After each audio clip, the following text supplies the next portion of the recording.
Donc, comme je disais, l'amour, c'est vivre pour l'autre. Mon bien-aimé, mes bien-aimés, mon frère, ma soeur.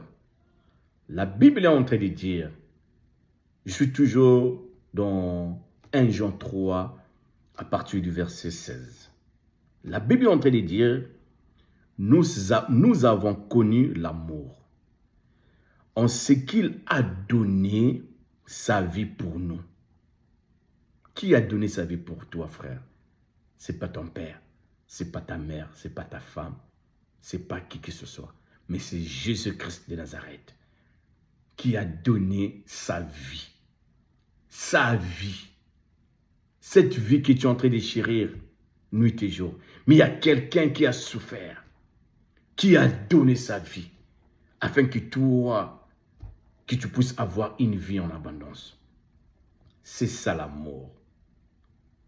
C'est pour ça que la Bible est en train de dire dans 1 Jean 3, nous avons connu l'amour en ce qu'il a donné sa vie pour nous. Nous aussi, nous devons donner notre vie pour les frères, pour les sœurs, pour les enfants. Si quelqu'un possède le bien du monde, et que voyant son frère, voyant sa sœur, voyant son semblable, dans les besoins, il lui ferme ses entrailles, comment l'amour de Dieu demeure-t-il en lui? Le peu que tu as, quand tu vois ton frère, tu dis que j'aime mon frère, j'aime cette femme, j'aime ceci, j'aime cela. Mais quand tu vois ton frère dans le besoin, tu ne veux pas l'aider. Et la Bible est en train de dire, mais comment l'amour de Dieu demeure-t-il en lui? Mais c'est impossible. L'amour de Dieu ne peut pas demeurer en toi, frère. C'est-à-dire que, comme je disais au début, si tu n'as pas le Saint-Esprit, tu ne peux pas avoir le véritable amour. Parce que le véritable amour, c'est le Saint-Esprit qui donne ça. Tu vas me dire, oui, mais j'ai envoyé l'argent à mon frère, à ma soeur, à ceci, à cela. C'est bien. Mais ça reste l'amour philo, l'amour de ce monde. Nous voyons de ceux qui ont beaucoup d'argent, ils font des dons de gauche à droite, des associations, ils font des dons. Mais c'est bien. Mais ça, c'est quel amour de l'homme? C'est l'amour avec intérêt. Des fois, quand ils font des dons, derrière, ils ont leur propre intérêt. Ils vont gagner ceci, ils vont gagner cela. Vous croyez qu'ils vont sortir des milliards et des milliards pour donner et ils vont aller encore travailler pour encore avoir l'argent. Mais quand ils font des dons, derrière des dons, ils ont quelque chose qu'ils vont gagner. Peut-être c'est des sacrifices humains, je ne sais pas. Toi, tu vois seulement les dons, ils vont masquer les dons. Mais derrière la source, tu ne sais pas ce qui se passe. Mais l'amour de Dieu, frère, l'amour de Dieu, sœur, Jésus-Christ a donné sa vie pour toi, pour moi. Il n'y avait pas d'intérêt. C'était toi et moi qui avions commis des péchés. C'était toi et moi qui devions passer par la guillotine. Mais Dieu a épargné ta vie. Il dit que je donne ma vie pour mes brebis. Afin que mes brebis puissent avoir la vie en abondance. Voilà l'amour de Dieu. Que Dieu puisse te faire grâce, que tu puisses aimer ton frère, que tu puisses aimer ta femme, que tu puisses aimer ton mari, aimer tes enfants. Quand ton frère est dans le besoin, si tu peux l'aider et que tu as des moyens, fais-le avec un cœur sincère, sans intérêt. Si ta sœur est dans le besoin, aide-la avec un cœur sincère, sans intérêt. Pareil pour les femmes, pareil pour les enfants. Expérimentez l'amour. Expérimentez l'amour. Car dans 1 Corinthiens 13, regardez ce qu'est l'amour Je vais aller un peu plus dans le détail. Mon frère, ma soeur, la question que je me pose, la question que je me demande, que je demande,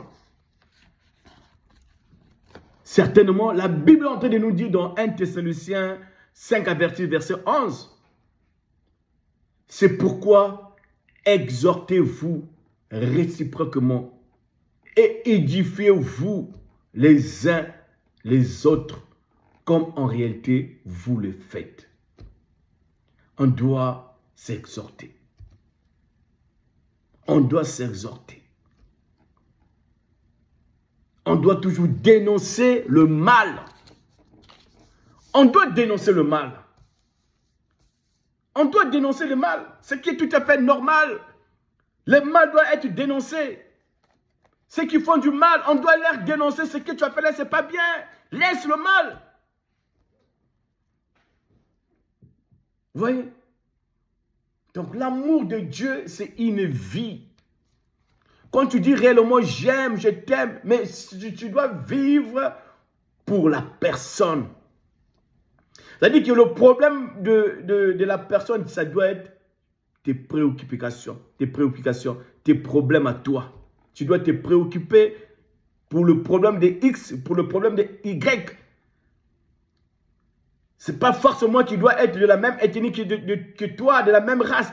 Mais dès que c'est un être humain comme toi, peu importe la race, peu importe la couleur, vraiment si tu as un cœur humain, tu vas venir en aide quand tu as la possibilité d'aider la personne.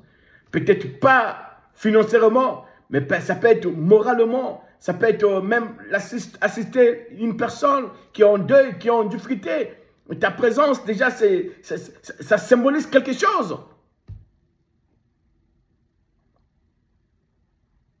Alors, je ne comprends pas quel est cet amour que tu as, frère. Quel est cet amour que tu as, sœur. Est-ce que tu vis vraiment le véritable amour? Alors, si tu n'as pas le véritable amour, cherche le Saint-Esprit. Cherche le Saint-Esprit, que Dieu puisse te remplir. C'est-à-dire au-dedans et à l'extérieur, que tu sois scellé du Saint-Esprit et que tu vas vivre réellement le véritable amour. Parce que celui qui nous parle de l'amour n'est que lui-même Dieu. Alors imaginez-vous ce Dieu-là, l'amour qu'il a vis-à-vis de nous. La Bible est en train de dire, Dieu a tant aimé le monde. Frère, tu n'as pas aimé, toi tu n'aimes pas le monde. La personne qui a aimé le monde, c'est lui-même celui qui a créé ce monde. C'est le Seigneur Jésus-Christ. Il a tant aimé le monde, il a donné son fils. Il a tant aimé le monde, il a donné sa fils en sacrifice. Parce que Dieu dans le ciel, il avait regardé, il n'y avait personne qui pouvait donner sa vie. Même pas un ange. Et encore nous sur la terre, perdus. Alors il a regardé à droite, il a regardé à gauche, il n'y avait personne. Il a regardé en haut, il n'y avait personne. Sur la terre, il n'y avait personne. Il était obligé de créer un corps appelé Jésus-Christ. Il a mis dans le sein de cette femme appelée Marie, afin que ce corps puisse avoir un sang pour donner un sacrifice pour toi et moi. Cette parole, la parole s'est faite chair, la parole est devenue un homme. La parole qui avait créé le ciel et la terre est venue habiter parmi nous. L'amour même de Dieu marchait sur la terre. L'amour de Dieu demeurait avec des hommes. Nous avons vu, la Bible nous dit que cet homme n'avait connu ni fraude, ni péché, ni quoi que ce soit. Il n'avait pas fait de faute ni de péché. Mais il a porté tes fardeaux, frères. Il a porté tes fardeaux, sœurs.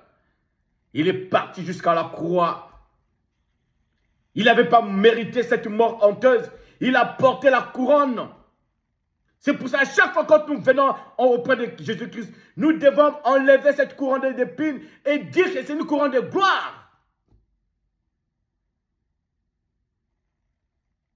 Tu vois, frère?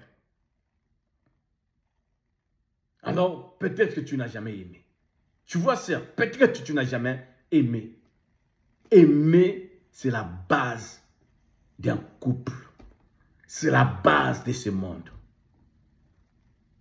Alors que Dieu puisse t'aider, que tu puisses expérimenter qu'est-ce qu'est l'amour. Cherche premièrement le Saint-Esprit. Une fois que tu as le Saint-Esprit, tu vas comprendre qu'est-ce qu'est l'amour. Que Dieu te bénisse.